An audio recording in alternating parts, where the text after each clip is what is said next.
நெல்லை முன்னீர் பள்ளத்தில் திமுக கவுன்சிலர் சரஸ்வதி வீட்டில் பெட்ரோல் குண்டு வீசிய சம்பவத்தின் சிசிடிவி காட்சிகள் வெளியாகியுள்ளது. அதனை காணலாம்.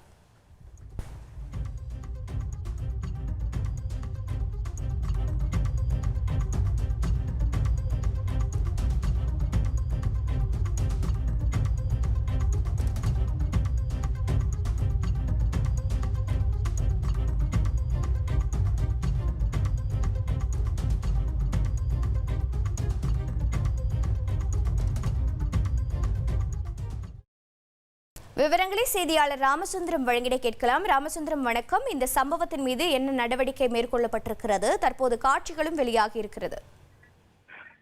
பாளையங்கோட்டை ஊராட்சி ஒன்றியத்தின் 9வது வார்டு கவுன்சிலராக இருப்பவர் சரஸ்வதி. இவரது கணவர் திமுகவின் ஒன்றிய பொருளாளராக இருக்கிறார். இவர்கள் வீட்டுல நேற்று இரவு மர்ம நபர்கள் சிலர் பெட்ரோல் குண்டு வீசிய சம்பவத்தால அப்பகுதியில் ஒரு பரபரப்பு நிலை வருகிறது. போலீசாரும் இந்த விவகாரம் தொடர்பாக தடய அறிவியல் துறையினரோடு விசாரணை மேற்கொண்டு வருகிறார்கள்.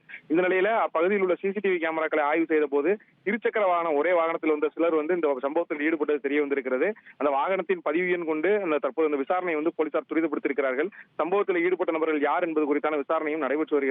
ஏற்கனவே முன்விரோதம் உள்ளிட்ட பிரச்சனைகள் இருக்கிறதா இல்ல அரசியல் காரணங்களுக்காக அந்த சம்பவம் நடைபெற்றதா என்ற கோணத்துல தீவிரமாக விசாரணை மேற்கொண்டிருக்கிறார்கள். நேரடியாக மாவட்ட சம்பவத்துடைய விசாரணை மேற்கொள்வதற்கு துணை கண்காணிப்பாளர் உள்ளிட்ட உயரதிகாரிகளும் சம்பவ இடத்துல விசாரணை மேற்கொண்டிருக்கிறார்கள். தகவல்களுக்கு நன்றி ராமசுந்தரம்.